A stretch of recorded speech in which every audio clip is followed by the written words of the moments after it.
Lucas 10, versículos del 25 al 37, lectura de nuestra liturgia para hoy, tercer domingo de Cuaresma. ¿Sabe, hermano? Las malas intenciones se esconden en diferentes formas, pero una de ellas es hacer preguntas inapropiadas, porque detrás no hay una intención noble, sino una intención o para herir, ¿verdad? O para poner en ridículo a alguien. Muchas veces hay gente que se lo busca, principalmente los políticos, ¿verdad? Que dicen una cosa un día y después dicen otra cosa y cuando se lo comparan, la gente queda mal. Yo vi una entrevista a ese muchacho que iba a traer la luz al mundo, Hugo Chávez, y me acuerdo esa primera entrevista que le hizo el periodista de Univisión, que ahora se me escapa el nombre, y en toda la entrevista, pues el periodista trata de sacarle, ¿verdad? Cuáles eran sus verdaderas intenciones si llegaba al poder. Todavía no estaba en el poder, ¿verdad? Y al final de la entrevista, Hugo Chávez dice que el pueblo de Venezuela debe confiar en él, que él no era el diablo, pero no era el diablo. Debió decir, no soy el diablo, soy el anticristo, y que pues confiaran en él, que él era un demócrata, que bueno, todos esos discursos de la izquierda para tratar de llegar al poder. Años después que estaba en el poder, el mismo periodista lo entrevista. Y esa ecuanimidad y esa proyección de hombre de Estado que él dio en aquella primera entrevista desapareció. Ahora tenemos un hombre virulento, un hombre con sed de venganza, un hombre insultante, un hombre totalmente transformado. En el caso de Jesús, regularmente el fariseísmo venía con preguntas cargadas. Porque como le he dicho muchas veces a ustedes, el fariseísmo odiaba a Jesús. Y yo no sé si usted entiende esa palabra de odiar. Porque yo sé que usted ha estado molesto con personas, usted ha tenido mucho coraje con personas. Pero cuando hablamos de odiar, hablamos de un sentimiento altamente peligroso. El odio es la cuna y el caldo para el asesinato. El odio profundo, el odio demencial,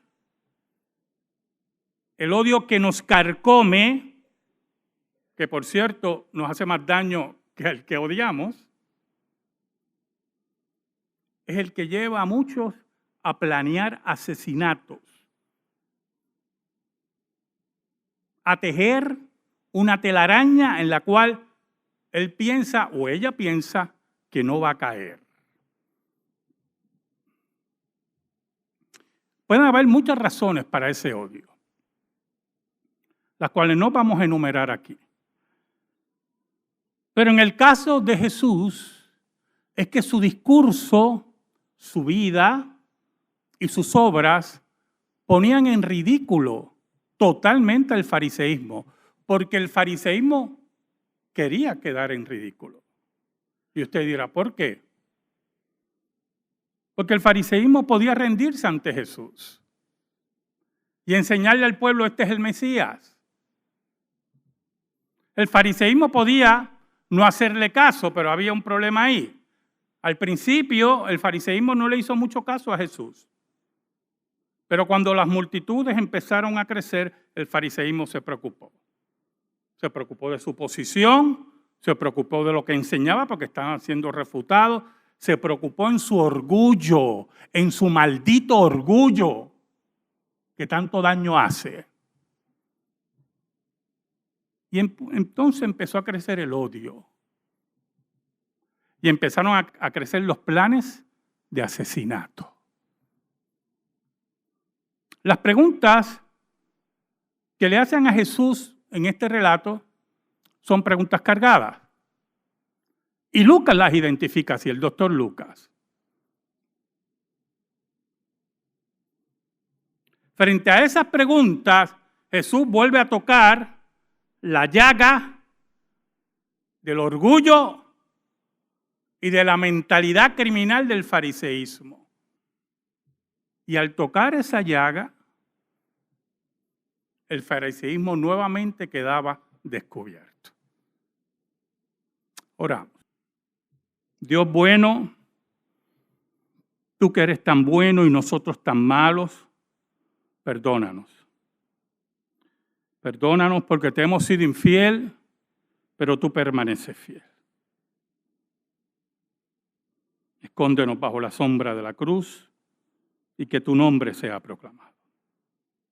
Llega al corazón de los tuyos por el poder del Espíritu Santo y redarguye, convierte, sana, y que solamente tu nombre reine en medio de tu pueblo para tu gloria y honra.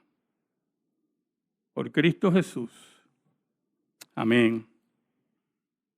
El versículo 25 dice, aquí un intérprete de la ley que se levantó y dijo para probarle, Maestro, ¿haciendo qué cosas heredaré la vida eterna?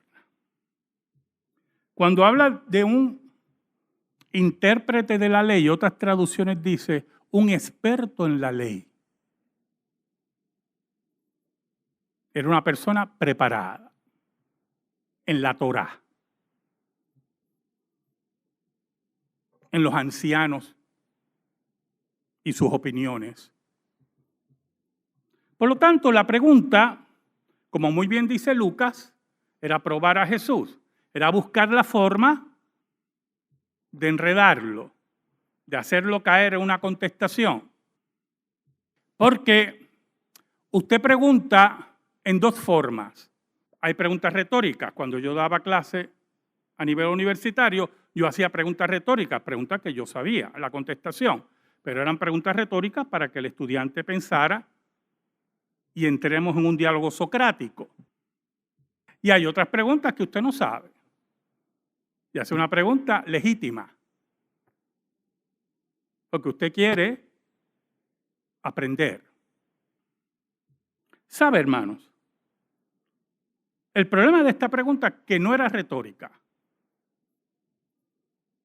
El maestro de la ley no le interesaba entrar en un diálogo socrático con Jesús. El maestro de la ley odiaba a Jesús. ¿Me entendió? Odiaba profundamente al maestro. Y por lo tanto, su pregunta no era ni para aprender, porque él era un maestro de la ley, un experto en la ley, y tampoco era retórica, porque no le interesaba entrar en ningún diálogo, solamente quiere atrapar a Jesús. Entonces la pregunta también es tonta para un maestro de la ley. ¿Haciendo qué cosa heredaré la vida eterna? Él sabe. Él sabe muy bien. Por eso Jesús, con esa ecuanimidad y ese nivel psicológico perfecto, es que, para ser sincero, yo me pongo en el lugar de Jesús. Entonces, y si la persona me pregunta a mí, yo lo miro y le digo, ¿en serio tú estás haciendo esa pregunta? ¿Es en serio? Pero yo soy un pecador, no tengo paciencia. Jesús no. Jesús venía a enseñarle a ese. Él quería ridiculizar al maestro y el maestro decide enseñarle. Qué paciencia, hermano. Qué admirable. Qué increíble. Y él le dice, versículo 26, él le dijo, ¿qué está escrito en la ley? ¿Cómo lees? ¿Sabe lo que le está diciendo? Bueno, tú eres el experto de la ley. ¿Qué dice? O sea, Jesús le devuelve con una pregunta. Escuchen bien. ¿Usted ha oído por ahí un refrán que una pregunta no se contesta con otra pregunta? Eso es embuste. Eso no es verdad, hermano. ¿Usted sabe quién dice esas cosas? El que quiere atrapar al otro. Eso no es verdad. En los diálogos socráticos se hacen preguntas y entre preguntas para llegar a la verdad, buscar la verdad. Por eso Jesús le contesta con una pregunta. Y le contesta en el plano que él pertenece, ¿oyó? En el plano de la ley. Entonces él contesta, aquel respondiendo dijo, amarás al Señor tu Dios con todo tu corazón y con toda tu alma y con todas tus fuerzas y con toda tu mente y a tu prójimo como a ti mismo. Y Jesús le dice, bien has dicho, bien has respondido, haz esto y vivirás. Entonces ahí debe terminar el diálogo. Porque en última instancia, si usted está atento al diálogo, Jesús le está dando la razón a él. Le viró la pregunta y satisfizo su ¿qué? Su orgullo. Bien has dicho. Pero como la intención no es aprender,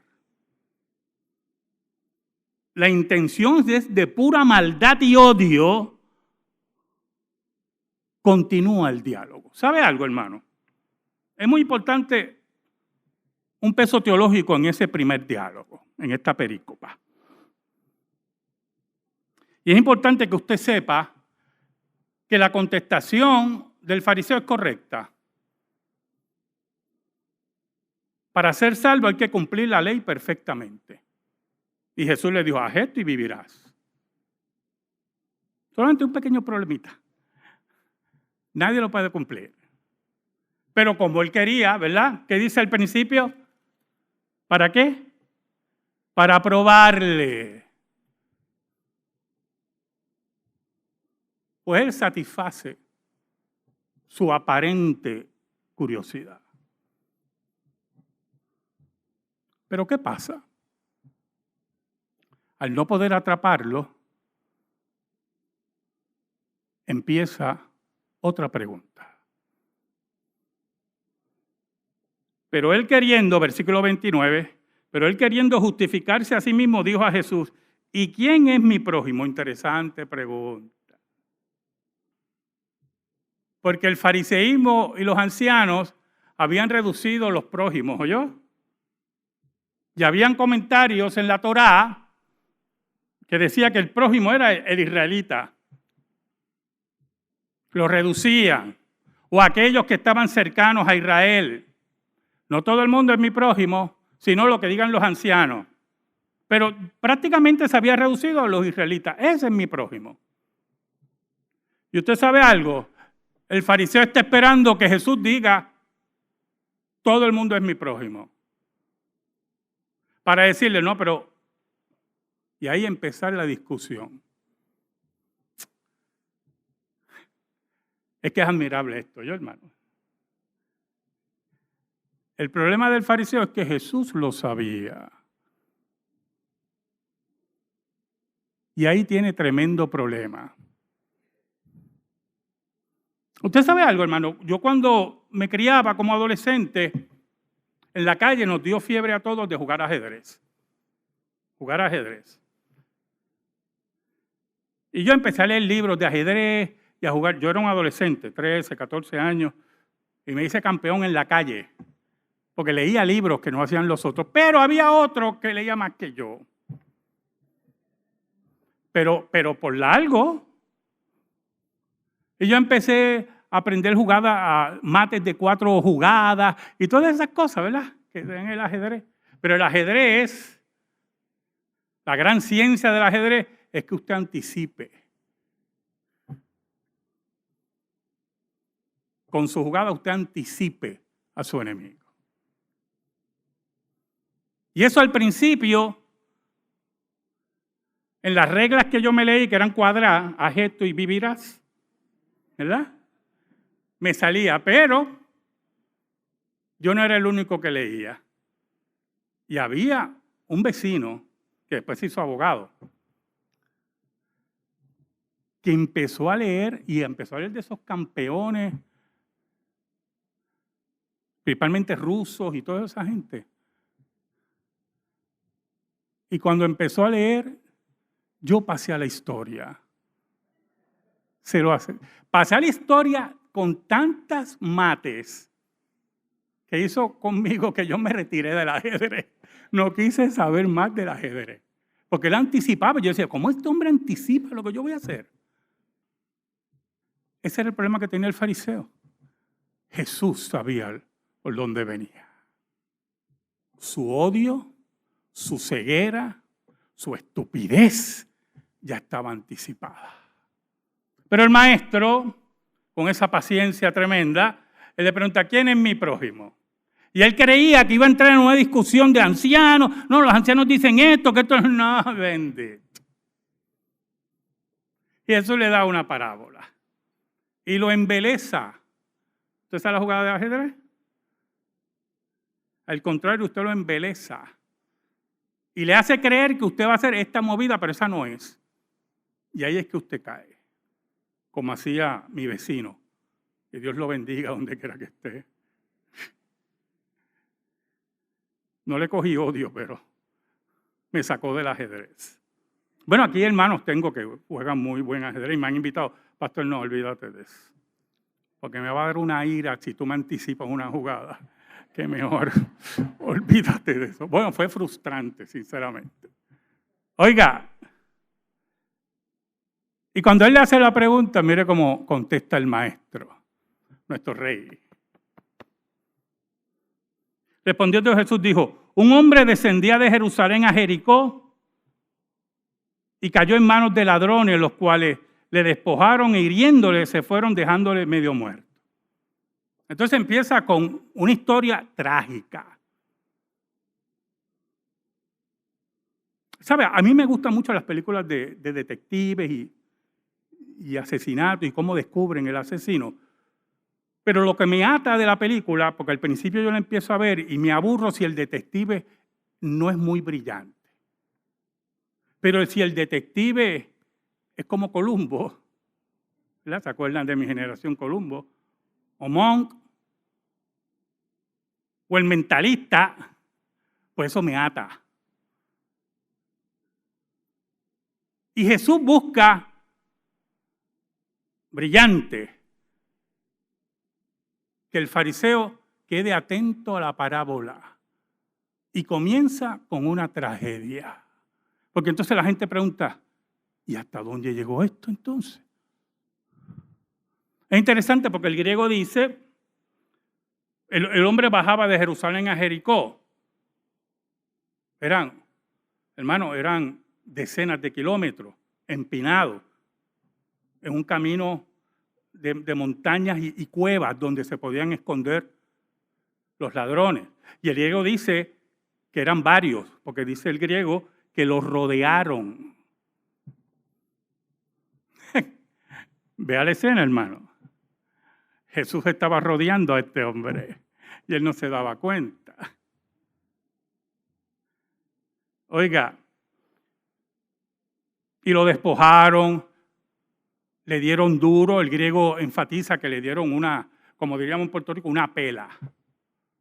Y lo dieron muerto, para ellos prácticamente muerto.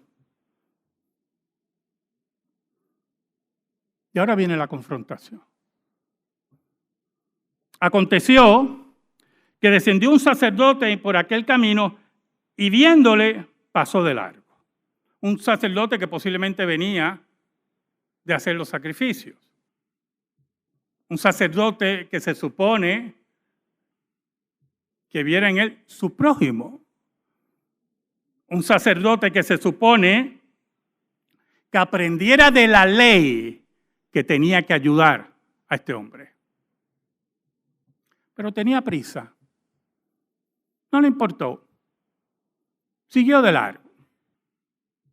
El versículo 32 dice, Asimismo, un levita, llegando cerca de aquel lugar y viéndole, pasó de largo. Entonces, no solamente el sacerdote, sino aquellos que ayudan al sacerdocio, aquellos que están en el templo, aquellos que ayudan en los sacrificios. O sea, eran gente, lo que Jesús está diciendo, eran gente que conocían la ley. La ley que tú citaste, que amarás a Dios sobre todas las cosas y a tu prójimo, ellos conocen la ley y siguieron de largo. Como usted y yo conocemos la ley y no podemos seguir de largo. Esa ley que tú dices que guardas, esa ley que se supone que conozcas, le dice el maestro, en estos dos no fue cumplida. Pero entonces ahora viene un golpe duro, pero duro. Pero un samaritano que iba de camino vino de cerca de él y viéndole fue movido a misericordia. ¿Y por qué duro? Un samaritano. ¿Se acuerda que hablamos de odio? Los judíos odiaban a los samaritanos. Literalmente. Se herían entre ellos, se mataban. Piensa ahora en Gaza y Israel. Así se odiaban. Así. El judío no podía tomar ni del mismo vaso del samaritano. Era impuro. No podía ver un samaritano. Si se acercaba uno, el judío tenía que gritar, samaritano, samaritano, como gritaba como los leprosos. Leproso, leproso, también los samaritanos. Y Jesús toma, es que me tengo que reír porque eso debe haber sido la escena. Yo me imagino al hombre oyendo, pero un samaritano, ya cuando oyó la palabra samaritano, se debe haber revolcado por dentro y el rostro, como me pasó con el vecino que aprendió más que yo. Pero no puede detener al maestro. ¿Sabe por qué no lo puede detener? Porque él pidió contestación, él quería justificarse. Él quería una contestación, ahora tienes que oírla. Oiga, y acercándose vendó sus heridas, echándoles aceite y vino, y poniéndole en su cabalgadura, lo llevó al mesón y cuidó de él. Mire qué interesante. Usa vino, porque tiene alcohol, antiséptico. Usa aceite como una pomada. Se detiene y lo cura allí mismo. Yo no sé si usted entiende, hermano. Allí que todavía hay ladrones cerca. Allí donde están los enemigos de la vida. Porque Jesús es nuestro samaritano. Y aún en medio de ladrones, aún en medio de asesinos, allí Jesús nos cura. A pesar de nuestras heridas, a pesar de nuestro pecado, allí Jesús nos sana. Oiga, y le da esos primeros auxilios, que por cierto, déjeme decirle algo, ¿verdad? Un detallito. Los sacerdotes en Israel servían también como médicos. Por eso es que cuando el leproso creía que estaba limpio, tenía que ir a los sacerdotes para que ellos certificaran. Ellos miraban las manchas y todo y lo declaraban limpio. Servían así.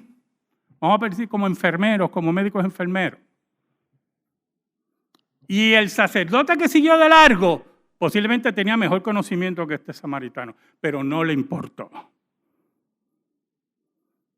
Pero aún más.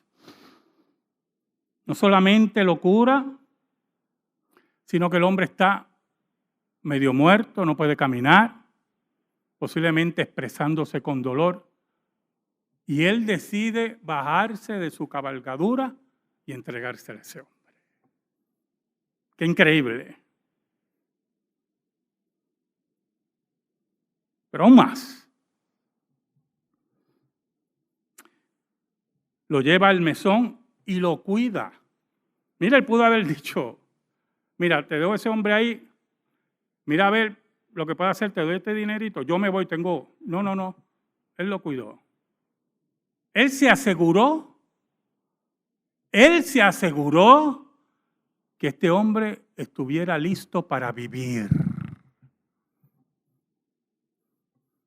Por eso cuando Jesús nos salva, nos asegura para vivir. Él no nos deja solo en el camino a ver si a través de nuestras obras nos podemos, ¿verdad?, salvaguardar del diablo. No, Jesús está a nuestro lado y nos da la vida y nos cuida. ¿Sabes? Yo he leído comentaristas que dicen que no es muy correcto identificar al buen samaritano con Cristo. Si usted supiera lo que me importa lo que dicen esos comentaristas. Qué increíble saber que nuestro maestro es el buen samaritano. Oiga, y estando allí en el mesón, llega otro día, dice, y otro día al partir sacó 2 denarios. 2 denarios, un denario es el pago de un día de trabajo en ese tiempo. Sacó 2 denarios. Y le dio al mesonero y le dijo, cuídamele y todo lo que gastes de más, yo te lo pagaré cuando regrese. Si ese no es Jesús, yo no sé quién va a pagar por mí. Yo prefiero que ese sea Jesús.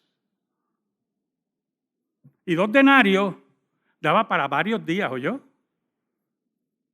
Y si él tardaba en sus negocios, tranquilo, que yo regreso y voy a pagar.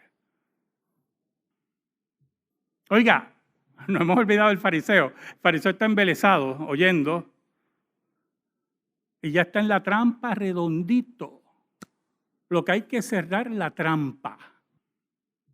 Y cuando termina la parábola, yo imagino al maestro mirándolo a los ojos. Tú imagínese a Jesús mirándolo a los ojos. ¿Quién pues de estos 3 te parece que fue el prójimo del que cayó en manos de los ladrones? Escucha, hermano. Jesús lo mira a los ojos. Yo insisto que lo mira a los ojos. ¿Sabe por qué? Porque nosotros los pecadores, usted y yo, muchas veces quitamos la vista. Hablamos unas cosas y quitamos la vista, porque posiblemente, pues, perdona que te diga esto, pues, pero aquí está Jesús, el que habla así, de cara a cara. Mira, Jesús no tiene que avergonzarse de nada. Y lo mira a los ojos y le hace la pregunta. Y el problema es que tú preguntaste. Ahora contesta. Es la confrontación del maestro a la maldad y al odio, para que sea descubierto ante todos aquellos que estaban allí presentes. Para que vieran ese corazón destruido por el odio y el pecado que era ese fariseo. Para que vieran sus preguntas cargadas y de maldad. Jesús lo descubre. Pero mire, tranquilo, con una sonrisa. Yo me imagino, ¿quién tú crees que hizo misericordia? Él dijo, el que usó de misericordia con él. Mire qué interesante. ¿Por qué no dijo el samaritano? Ningún problema, era el samaritano, ¿no? Ni el nombre podían pronunciar. No, le daba el que hizo misericordia con él. Y yo me imagino, como la jugada de ajedrez, ¿verdad? Cuando mi compañero anticipaba mi tiro, mi jugada, y yo hacía y movía el caballo en L, y yo veo a mi compañero sonriendo. Caíste. Y yo imagino al maestro cuando él le contestó con una sonrisa. Entonces Jesús le dijo, ve y haz tú lo mismo. Haz lo mismo que hizo ¿quién? El samaritano, aquel que tanto tú odias. Aquel que odias igual que me odias a mí. Imítalo. Tú que crees que te puedes justificar, como dice Lucas, que se quería justificar y cumplir la ley, cumple la ley. Vamos a ver si cumples la ley, porque el cumplimiento de la ley, hermano, no es gravoso, es en amor. Y cuando nosotros nos regocijamos de cumplir la ley de Dios para agradar su nombre y glorificar su nombre, hermano, lo hacemos en amor y en vida, porque hemos recibido la vida eterna del buen samaritano. Oiga, hermano, ahí terminó el diálogo. Yo imagino al maestro diciendo, ve y haz tú lo mismo, y dando la vuelta. Bye. Oh Señor, que el Señor me enseñe a mí a hacer lo mismo. Que el Señor nos enseñe a nosotros a hacer lo mismo. Que el Señor nos enseñe no a hablar de la vida eterna, a vivir la vida eterna. Amén. Gracias te damos, Señor. Y te pedimos en esta hora, en el nombre de Jesús, que esta palabra quede incrustada en nuestra vida y en nuestro corazón. Por Cristo Jesús oramos. Amén y amén. Estamos en silencio, hermano. Estamos en comunión y en meditación.